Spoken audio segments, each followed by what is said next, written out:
बहुत पुरानी बात है। एक राज्य में एक राजा राज्य करता था। राजा के महल के पास सब्जी का बागान था। राजा के महल में सब्जियां इसी बागान से जाती थी। राजा को बैंगन बहुत पसंद था।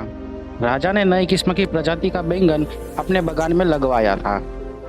जब बैंगन की फसल आई तब राजा ने सोचा कि बैंगन का भरता और बाटी का खाना रखा जाए।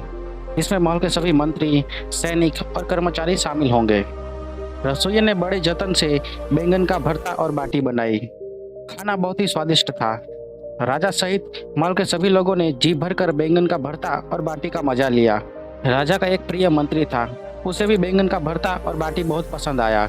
उसने कुछ खाना अपने घर के लिए भी रख लिया। मंत्री जब अपने घर पहुंचा तो उसने खाना अपनी पत्नी को भी चखाया। मंत्री की पत्नी को भी बैंगन का भरता और बाटी बहुत पसंद आई। खाना खत्म हो गया किंतु उनका जी नहीं भरा। मंत्री की पत्नी ने मंत्री से कहा, मुझे बैंगन का भरता और बाटी बहुत पसंद आया है। मुझे राजा के महल के यही बैंगन लाकर देना, तो मैं भी भरता बना लूंगी और हम जी भरकर बैंगन का भरता और बाटी खाएंगे। मंत्री को पता था कि राजा को बैंगन बहुत पसंद है और अगर कोई महल से बैंगन की चोरी करता है तो राजा उसे कठोर सजा देंगे।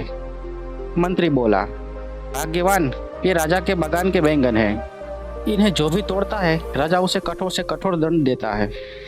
किंतु मंत्री की पत्नी को बैंगन का भरता और बाटी इतने पसंद आई कि वह मंत्री की कोई बात सुनने के लिए तैयार ही नहीं थी। उसने धमकी दी कि अगर उसने राजा के महल के बैंगन नहीं मिले तो वह हमेशा के लिए मायके चली जाएगी। मंत्री को अपनी पत्नी के क्रोध के आगे राजा का क्रोध सहना ज्यादा आसान लगा। मंत्री ने तय कर लिया कि वह राजा का दंड सह लेगा, किंतु पत्नी को राजा के बागान के बैंगन लाकर देगा। दूसरे दिन सुबह होते ही मंत्री राजा के महल पहुंचा और बागान का मुआयना करने लगा। मौका पाते ही मंत्री ने कुछ बैंगन तोड़कर रख लिए और घर आकर पत्नी को दे दिए। मंत्री की पत्नी बहुत खुश हुई और शाम होते ही उसने बैंगन का भरता और बाटी बनाई। बैंगन का भरता बहुत ही स्वादिष्ट था। दोनों ने जी भरकर खाना खाया। मंत्री की पत्नी बोली, हमने तो खाना खा लिया है, किंतु हमारा बेटा छत पर सो रहा है और वह भी भूखा है। उसे भी स्वादिष्ट बैंगन का भरता और बाटी खिलाते हैं।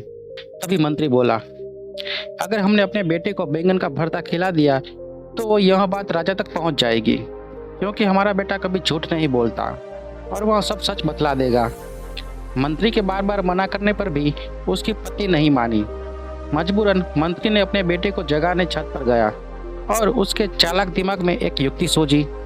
मंत्री छत पर पानी ले गया और अपने बेटे के ऊपर पानी इस तरह से डाला मानो बरसात हो रही है। मंत्री ने अपने लड़के को जगाया और बोला, बेटा, बहुत तेज बारिश हो रही है, अंदर चलो। मंत्री अपने बेटे को लेकर नीचे चला गया और उसके कपड़े बदलकर बैंगन का भरता और बाटी खिलाई। खाना लड़के को भी बहुत स्वादिष्ट लगा। दूसरे दिन राजा को यह बात पता लगी कि कोई उसके महल के बैंगन चोरी कर ले गया है। यह सुनकर राजा को बहुत ही गुस्सा आया और उसने अपने सैनिकों को चोर को ढूंढकर लाने का आदेश दिया।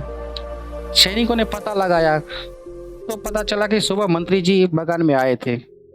यह बात राजा को बताई गई। राजा ने मंत्री को बुलावा भेजा।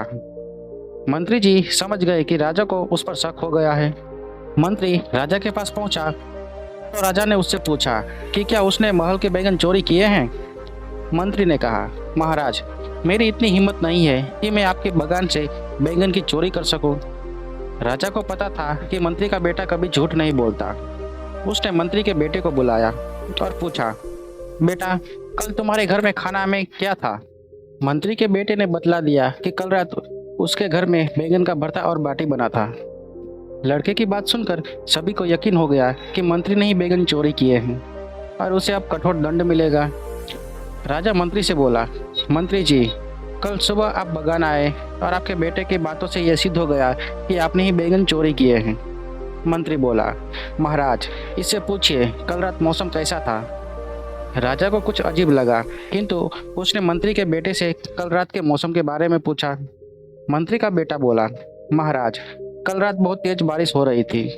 राजा बोला, कल रात में मौसम अच्छा था और बारिश की एक बूंद नहीं गिरी। तभी मंत्री बोला, महाराज, यही तो मैं आपसे बतलाना चाह रहा था। दरअसल परसों जब मैं महल से बैंगन का भरता और बाटी खाकर गया था, तब मैंने ये बात अपने घर में बतलाई। और बतलाया कि बैंगन का भरता और बाटी बहुत ही स्वादिष्ट थे। तभी से बालक बैंगन का भरता रटता हुआ सो गया और सपने में कुछ भी बड़बड़ा रहा था और बैंगन का भरता और बरसात होने की बात कर रहा है।